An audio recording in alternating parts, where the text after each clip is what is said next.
Olá a todos, meu nome é Luiz Celso, sou professor da UTFPR. Essa é a continuação da nossa disciplina de Ciência de Dados 2, onde a gente aplica ciência de dados sobre dados não estruturados. E nessa aula a gente vai ver alguns conceitos básicos do segundo tipo de dado não estruturado que a gente vai cobrir bastante nessa disciplina, que é dados estruturados como rede, ou em formato de rede, né, que eles não têm uma estrutura do jeito que a gente está acostumado quando a gente fala de tabelas, de listas. Um grafo é um formato mais livre, mais difícil da gente processar e da gente entender o que está por trás. Mas aqui vocês vão ver a importância da gente analisar esse tipo de dados e vai ver que a gente tem diversas ferramentas para entender o que está por trás dessas redes. Bom, a primeira coisa, né, por que a gente está falando de redes, né, e de grafos? Bom, basicamente porque a gente vive num mundo onde tudo está conectado, se você parar para pensar. Nessa imagem, a gente tem diversas coisas que estão conectadas, né? Galáxias, estrelas diferentes, elas estão conectadas por ondas gravitacionais. A vida está totalmente relacionada, né? As árvores são fonte de alimento para animais, que depois viram fonte de alimentos para bactérias. Então tudo isso está relacionado. As árvores crescem porque a nossa estrela que está no centro do nosso sistema solar provê a energia que ela precisa. Então tudo isso está muito, muito conectado. E o fato é que é importante a gente entender essas conexões em muitas das análises que a gente precisa fazer. Aí alguns exemplos disso, de a gente precisar entender as conexões. Um exemplo interessante foi como que o exército dos Estados Unidos conseguiu achar o esconderijo do Saddam Hussein. Eles fizeram isso explorando as conexões, realmente a rede social, os contatos que ele tinha no dia a dia, as pessoas que limpavam a casa, as pessoas que dirigiam o carro dele. Todas as pessoas que tinham contato, eles foram construindo essa rede, construindo as pessoas que conheciam essas pessoas, e através dessa rede, analisando essa rede, eles conseguiram dicas que levaram ao paradeiro do Saddam Hussein. Então foi só através da análise dessas conexões, né, e do que estava por trás dessas conexões que eles conseguiram capturar o Saddam. Outro exemplo é o grande blackout que aconteceu em 2003 nos Estados Unidos, no nordeste dos Estados Unidos, que uma grande região ficou sem luz por um período longo de tempo.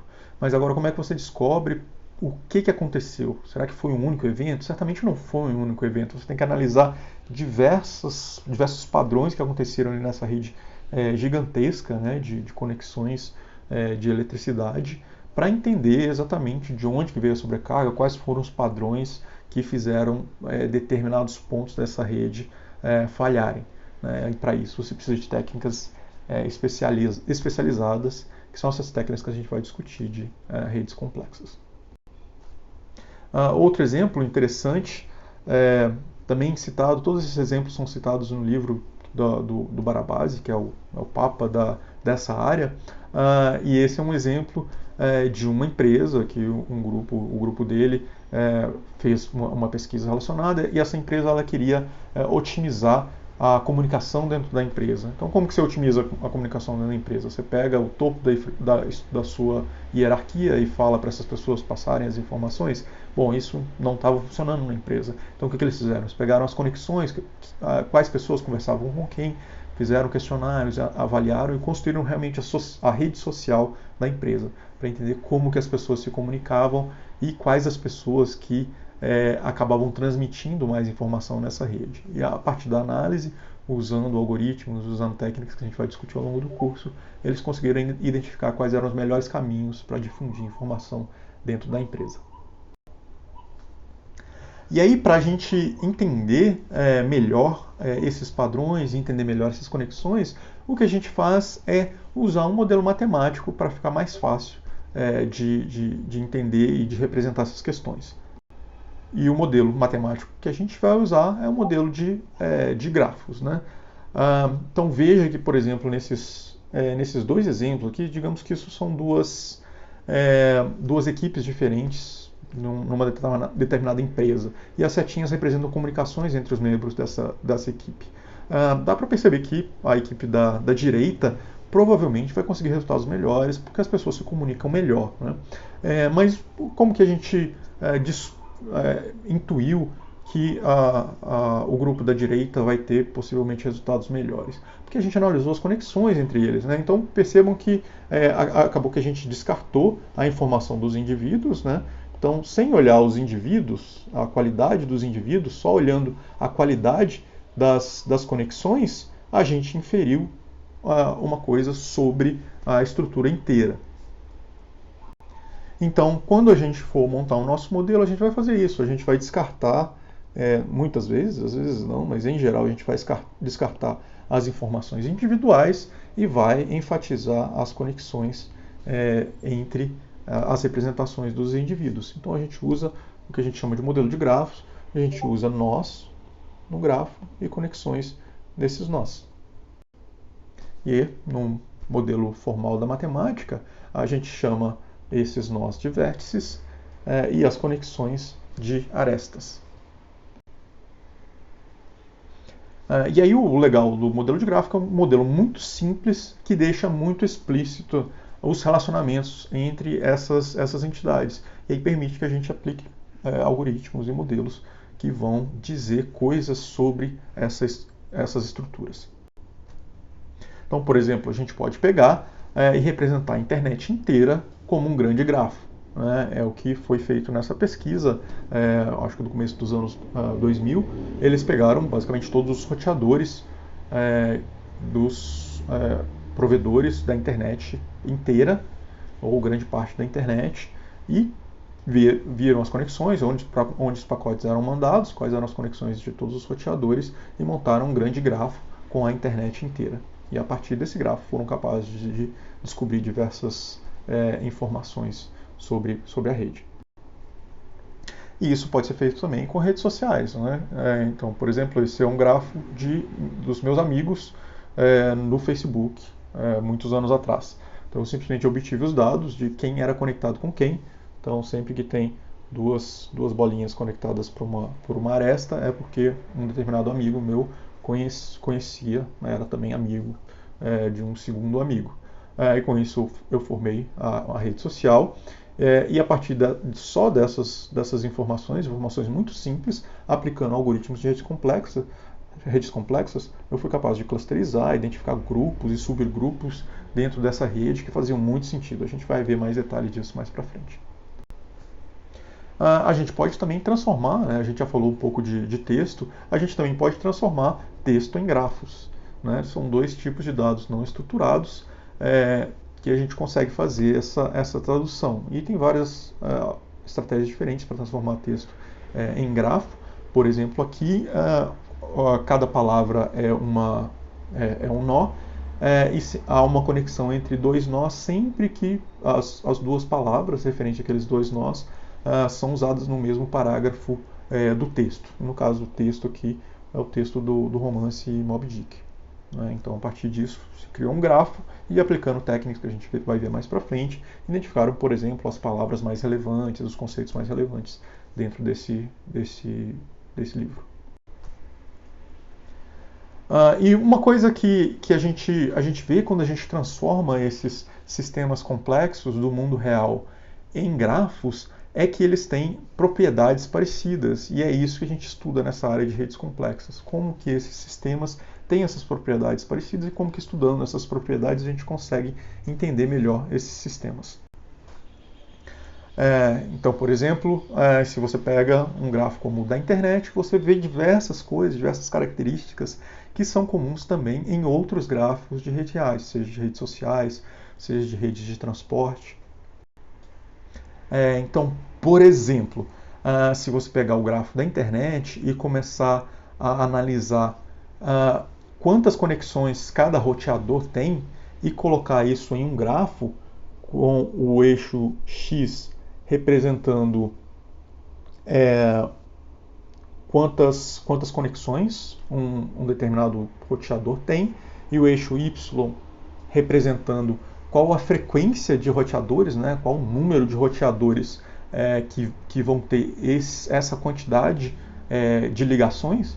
Né? Se você plotar esse grafo para a internet, acontece que a gente tem uma reta assim. Essa é uma propriedade interessante e foi uma propriedade surpreendente quando as pessoas criaram esse grafo e analisaram. Porque se você imaginasse que as conexões da internet surgissem aleatoriamente, o que se esperaria nesse grafo seria essa curva aqui. E dá para ver que a internet, na verdade, tem um comportamento bem diferente. E aí as pessoas começaram a tentar entender por que tem esse comportamento diferente e começaram a perceber que essa característica é comum em diversos outros sistemas que podem ser representados como grafos. Por exemplo, se você pegar as páginas da Wikipedia e fizer grafos de qual página cita qual, né, e as páginas sendo nós, você tem esse mesmo padrão. Né? Você coloca numa escala logarítmica e vê a quantidade de conexões e a frequência, né? Quantas páginas tem esse número de conexões, você vê que você encontra uma reta parecida. Né?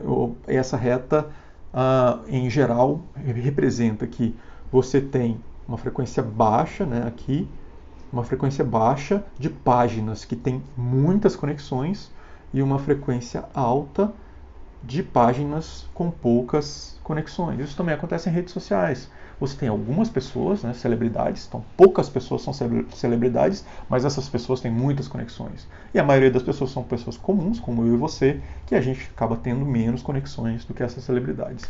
Então, esse tipo de padrão é visto recorrentemente em diversas redes, seja redes naturais do mundo, ou redes mesmo artificiais criadas pelo humanos, como a internet, como redes de transporte. E como eu disse, né, diversas outras redes apresentam esses padrões também que a gente começou a identificar.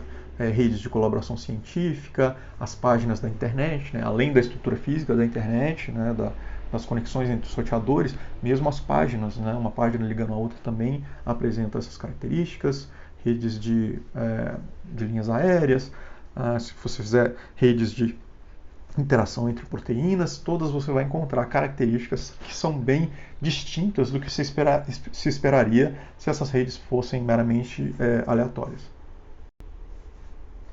Por exemplo, um padrão que é recorrente, né, que é também bem associado àquele gráfico, aqueles padrões da distribuição que a gente viu antes, é que, em geral, as redes têm hubs, né? Você tem, ou se forem redes sociais, a gente tem celebridades, as celebridades são os hubs, estão conectados a muitas pessoas. Então isso acontece com frequência, né? Linhas aéreas, tem até o conceito de hub, né? Que são aeroportos que recebem muitas linhas aéreas. Tem esse conceito mesmo criado pelos humanos, né? A gente vê nessas redes. Mesma coisa, né? A gente identifica esses hubs na Wikipedia, uma característica meio que universal dessas redes. Você tem aqui algumas poucas páginas que citam uma quantidade muito grande de páginas ou são citadas por uma quantidade muito grande de páginas. Repetindo isso que eu falei, né? A gente vê essas características em diversas dessas redes e em redes complexas o que a gente faz é estudar essas características. Mas aí como é que a gente define o que é uma rede complexa, né? O que é uma rede dessa que a gente quer entender? Em geral, uma rede complexa pode ser definida como uma rede que é não trivial, ela tem uma topologia não trivial. Em uma topologia trivial, a gente caracterizaria como uma coisa com padrões muito regulares, né? Como, por exemplo, uma malha, que sempre você tem nós, que tem basicamente o mesmo número de conexões, ou um gráfico que é totalmente aleatório. Um gráfico totalmente aleatório é um gráfico que a gente não consegue tirar informação nenhuma porque o padrão que o criou foi aleatório. Então a gente não consegue sair disso, não tem nenhum padrão para ser identificado. Então as redes complexas em geral elas estão no meio dessas duas coisas, né? Entre uma coisa que é totalmente planejada e totalmente regular, como uma malha, e uma coisa totalmente aleatória, que é como um grafo aleatório. Então aqui, por exemplo, um exemplo de malha, né?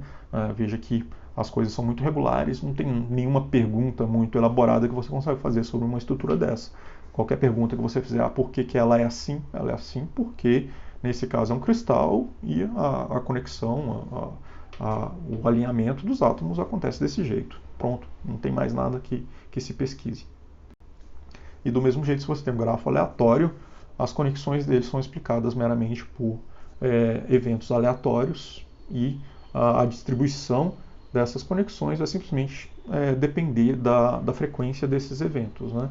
Então a gente consegue fazer a distribuição aqui da frequência do número de conexões meramente dependendo da probabilidade de uma conexão dessa acontecer. Então tudo é muito previsível e também não tem muita coisa que a gente pode perguntar para um grafo desse. Já em redes realmente complexas, você tem diversas coisas. Por quê? Porque essas redes, a formação dessas redes não segue um plano previamente definido. Essa formação é baseada em fenômenos que a gente chama de emergentes, porque não tem um plano global, você tem entidades menores e independentes que estão decidindo as coisas, né? Por exemplo, numa rede de aviação, você tem aeroportos diferentes ou companhias aéreas diferentes estão definindo quais vão ser as rotas que elas vão querer seguir. Então não tem ninguém olhando globalmente como que vai ficar a rede. Mas essas decisões individuais acabam fazendo com que a rede tenha diversas características que a gente vê com muita frequência nesse tipo de rede. Né? Então são fenômenos que emergiram a partir de decisões locais. Então isso é uma coisa muito comum que acontece nas redes complexas. E aí algumas formalizações desses comportamentos que a gente vê, que eu vou entrar em mais detalhes quando a gente cobrir isso na disciplina mais para frente, a gente vai ver que existem redes, as redes têm as propriedades que elas são livres de escala e a propriedade de pequeno mundo, que já meio que dá para entender que é aquela propriedade que, em geral, você consegue conectar dois pontos da rede a partir de poucas conexões entre esses dois pontos. Isso são coisas que acontecem com muita frequência nessas redes que a gente encontra, que a gente quer estudar. Isso não aconteceria, por exemplo, em redes aleatórias ou redes totalmente previsíveis. Aí alguns exemplos, né, mais exemplos dessas redes que têm essas propriedades, redes sociais, redes de computador, redes biológicas e etc. E aí, para a gente entender essas redes, o que a gente usa são algoritmos e modelos dessa área de redes complexas, para a gente entender o que está por trás desses padrões ou da formação dessa rede. A gente pode entender, por exemplo, como que a gente forma agrupamentos, ou se uma determinada rede tende a formar mais agrupamentos do que outra. A gente pode entender, por exemplo, quais são os elementos mais centrais dessa rede, os elementos mais importantes. Isso é uma coisa muito, muito interessante. Por exemplo, no trabalho que tentou melhorar a comunicação dentro da empresa, o trabalho tentou identificar quais eram as pessoas mais influentes dentro dessa rede. Para identificar essa influência, a gente aplica modelos e algoritmos para identificar isso. E diversas outras características que a gente consegue analisar para gerar mais informação em cima da estrutura dessas redes. Aqui um exemplo, voltando naqueles dados da minha rede social no Facebook, né, usando alguns desses algoritmos que a gente vai ver mais para frente, como que eles funcionam. Eu consegui identificar, por exemplo, diversos agrupamentos que eram, eu conhecendo as pessoas que estavam envolvidas, olhava esses agrupamentos faziam muito sentido, assim, para agrupamentos sejam de universidades diferentes, para onde eu passei, grupos de amigos diferentes ou atividades diferentes que eu fazia. Então, meramente analisando, usando algoritmos para analisar as conexões na rede, né, você consegue obter informações que vão muito além dos meros nós e das arestas. Além disso, eu fui capaz também de identificar quais eram os meus amigos mais influentes nessas redes, né? Então, se eu precisar espalhar uma fofoca, por exemplo, na minha rede de amigos, eu sei para quem, com quais amigos eu tenho que falar. E aí, quando a gente vai fazer uma análise de uma rede complexa, né, a gente vai ver essas coisas com mais detalhes depois, a gente vai usar diversos algoritmos para extrair informação de quais são os nós mais importantes, como que são os agrupamentos dentro dessa rede, quais as propriedades gerais dessa rede, qualificar quais os tipos mais frequentes de relacionamentos. Então tem diversas coisas que a gente consegue analisar. Aí a gente vai usando diversas dessas ferramentas, desses algoritmos, junto com a visualização desses resultados, para a gente entender como que essa rede foi criada, o que está por trás dela, quais são os padrões mais importantes, como que ela está evoluindo. Aqui diversos exemplos de medidas que a gente vai usar e vai aprender mais para frente, né, que a gente pode aplicar sobre as redes. E uma medida que é bem famosa, né, talvez a mais famosa de redes complexas, é o PageRank. Aí só para dar uma noção rápida para vocês, eu não vou explicar isso agora, eu vou explicar mais para frente quando a gente for estudar essas questões, mas o PageRank é um algoritmo, é um modelo usado, que foi criado pelo Google, para identificar quais eram os sites mais importantes na internet. Então, quando o Google retorna sites a partir de uma consulta de um usuário, ele ranqueia esses sites de acordo com a relevância para a consulta, mas também de acordo com a importância desses sites. E como você identifica qual a importância do site? Bom, por muitos anos não se sabia como identificar essa importância.